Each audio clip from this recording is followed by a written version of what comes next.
White House senior policy advisor and founder of America First Legal. Stephen, great to see you.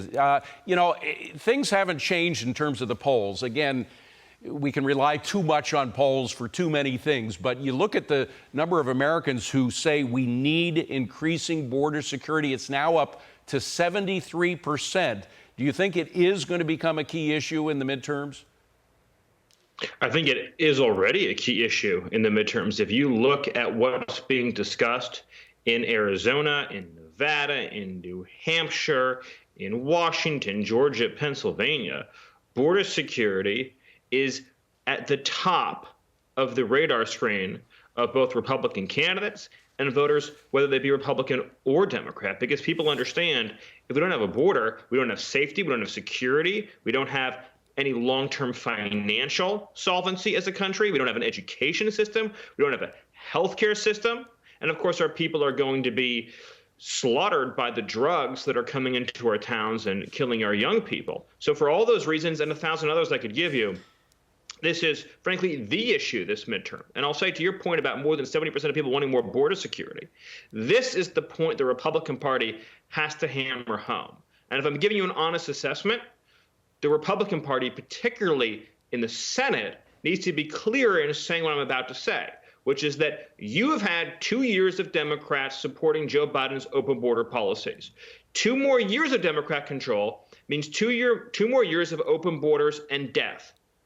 Only by voting for Republicans will the 70+% of people who wanted change on the border get that change. So if you are in that 70+%, the only way to vindicate your view is to vote for a Republican, full stop. And it's not only death at the border or death through fentanyl. It's death on our city streets. It's related to the whole crime issue. It's related to law and order.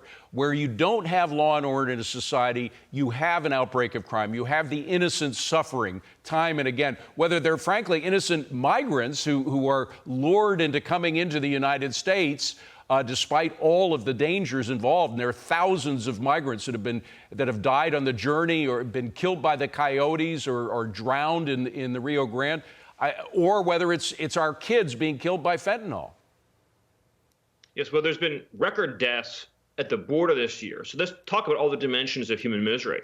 Record deaths at the border. In other words, more people have died trying to enter the United States because of the cartels, the coyotes, and the smugglers than ever before. And it's not even close, not even in the realm of comparison to past years. Then you have over 100,000 dead, an all-time record from drugs, driven in large part by opioids and fentanyl. That's coming across our southern border. Yeah. Then you have the fact that, of course, criminals themselves are coming into the country because there's no border. So people who want to come here because they are a predator or because they're a gang member or because they have a criminal enterprise they want to expand into the United States or because they are a sex criminal that is looking to prey on the vulnerable, they are going to cross that border, in addition, of course, to the massive economic illegal migration. And then finally, you have the drug trade and the violence it creates. So it's not just the drugs killing people.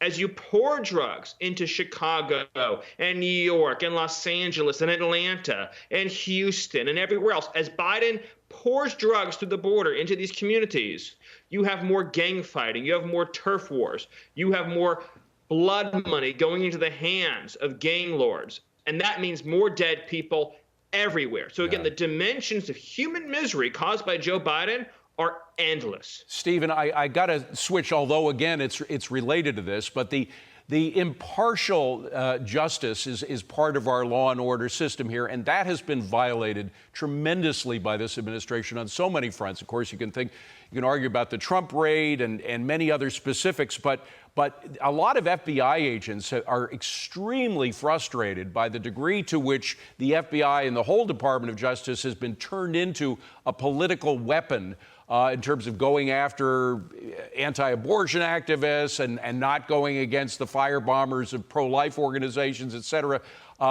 whether it's deeming parents who care about the kids as domestic terrorists.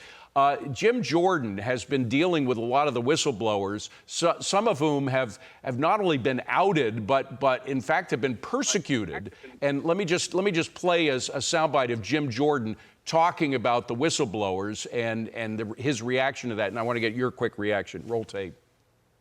We learned that some of the whistleblowers had their security clearance revoked, and now one of those whistleblowers has been suspended. So we think it's retaliation. I'm sure the Bureau is going to say, oh, no, the Justice Department is going to say, no, this was for something else. But it sure appears when you think about what they've done, sort of those 3 steps that we have seen impacting whistleblowers, we think it's a problem, particularly in light of all the political things we've seen the Justice Department do that the whistleblowers are telling us about. Stephen, real quickly, isn't it illegal to harass whistleblowers? It is patently illegal, but it is just one more illegal outrage from this administration. What distinguishes us, or used to, from a third world country was the impartial rule of law. What makes us today a banana republic is a DOJ armed against its political opposition, like President Trump, armed against its political enemies, like pro-life Christians, while holding harmless the gangbangers, drug dealers, and sex predators who are laying waste to our communities. That is third world country territory, and that is on the ballot this November. Yeah, it's a very dangerous thing. I think Americans, you want to use, I hesitate to use the term woke up, but in a real sense, Americans have woken up to what's really happening and why it's so dangerous for our republic. Stephen, great to see you. Thank you for being here. Appreciate it. Thank you. By the way, you can catch Maria's full interview with Congressman Jim Jordan on the FBI purge tonight, 7 p.m. Eastern, right here on Fox Business.